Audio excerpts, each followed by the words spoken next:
Power 7 Podcast. Good morning. Another blessed morning coming to you on a Thursday morning,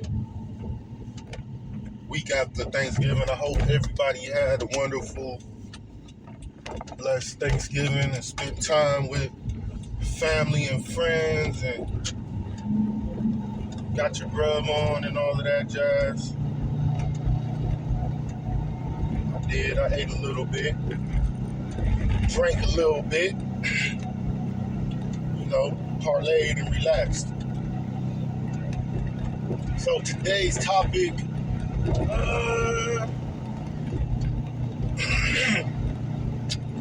it's going to be documentaries. I got to check out the Little Brother documentary over the weekend. May the Lord watch Little Brother, group out of North Carolina. Fonte, rapper Big Pooh, formerly Ninth Wonder, who used to be a member of the group,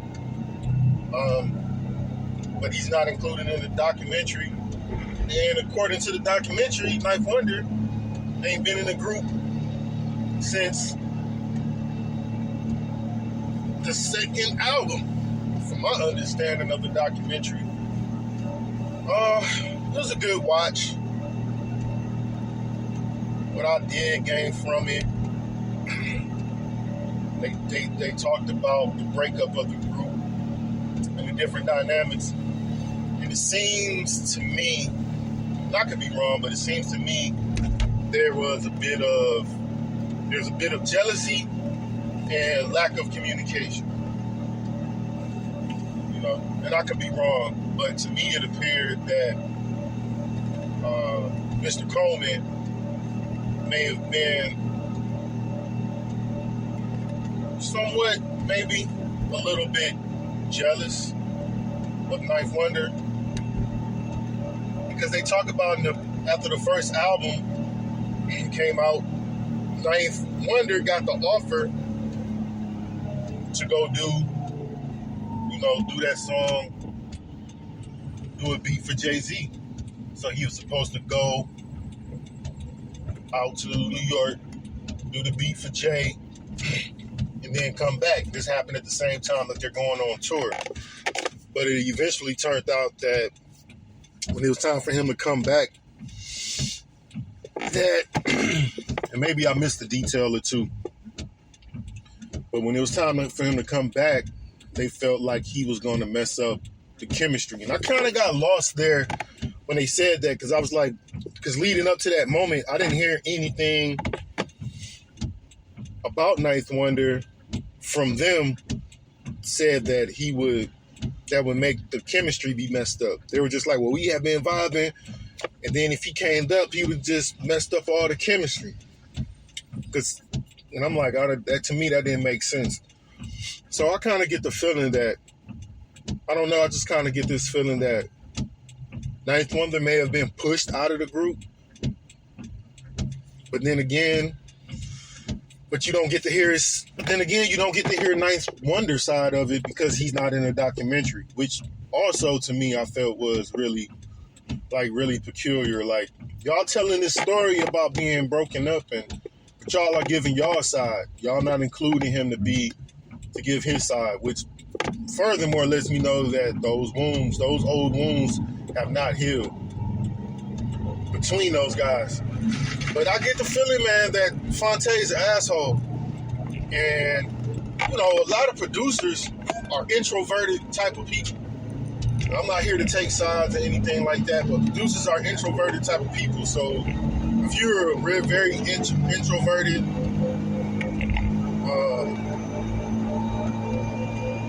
person, can't find another word I'm looking for, but if you're an introvert person, if you pretty much you're alone time or only like being around people that you're close to, which they say that about Ninth. If somebody's making you feel uneasy or making you feel uncomfortable, or you're getting a sense from them they're being an asshole to you, or a sense of jealousy from them, you're going to fall back.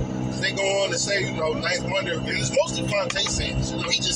He just was sending in beats. He's not here in the studio and this and that. And I get the feeling maybe Ninth fell back just because of that. But like I said, Ninth Wonder isn't telling his side of the story in this documentary. He's not included to tell his side of the story. I think it's kind of a one-sided documentary. That it's this Fonte and Big Pooh giving their account of everything that happened. But I honestly believe, man, that old boy Fonte is a dick. It just seems like it's great. They don't take nothing from his lyrical abilities, his singing abilities, because he's an amazing artist, dope artist. But I just get the feeling like, man, this dude's an asshole. Like, I believe that. And Ninth was like, I don't want to be around you. Because most of the time it seems like it's him that has the issue. It's him that has the problem.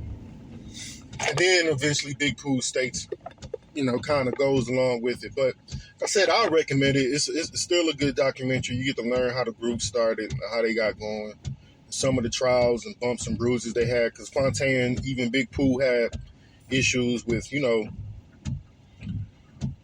Big Pooh wanting to be signed to a label with Fonte's like, hey, let's do this shit independent. Fuck going through a label, which, hey, I totally agree. But I gave too much away maybe, but it's a good watch. If you're a fan of Little Brother, I would definitely recommend it. And also, I'm going to segue into the Roots. Questlove doing a series of what had happened was with Open Mike Eagle, who, if you haven't listened to this series, if you haven't listened to what had happened was with Open Mike Eagle, it's a dope podcast. He's had Dante Ross, Prince Paul. Now he has Questlove. And all I can say is the interviews, the stories and going through these time periods, dope podcast. I'll definitely highly recommend that podcast. It's really dope. And this one is going through with Questlove, and they're talking about the makings of the first 3 or 4 Roots albums, Organics, Do You Want More, Philadelphia Half-Life, Things Fall Apart. And man, all I can do is recommend it and go check it out. Which brings me to my last point. There's a little short, maybe 30-minute interview, 40-minute interview with Black Thought with journalist Torre. And Black Thought brought up a point that I just want to end on this note, end the podcast on, talking about his old manager, Rich Nichols, said that hip-hop was dead. When he said hip-hop is dead from what our generation knew it as. When I say our generation, I'm talking about those of us that are 40 plus. If you came up, if you were born, if you grew up in the 90s and kind of in the 80s, you got to see hip-hop grow. You got to see hip-hop always changing and evolving. It was always like, oh my God, it always blew your mind, especially being a young person, because it was new. And he said hip-hop is dead for what we knew it as, because it doesn't have the shock value that it had when we were young anymore. I'm not saying that hip-hop is dead, but for us, the people who saw hip-hop grow from the grassroots of it, maybe not the inception of it, because all of us wasn't there from the inception, but we were there from the grassroots of it. When you saw it, when it didn't get played on the radio a lot, when it wasn't any videos, and when Yo MTV Raps finally hit, and Rap City hit, or if you were in New York and they had the box with all of those things hit, it was always, we all went through, oh shit moments in hip-hop because it was new. And I agree. hip hop is dead in that sense, but it's still very much alive. Once again, Almighty Nicodemus, Power 7 Podcast. Peace.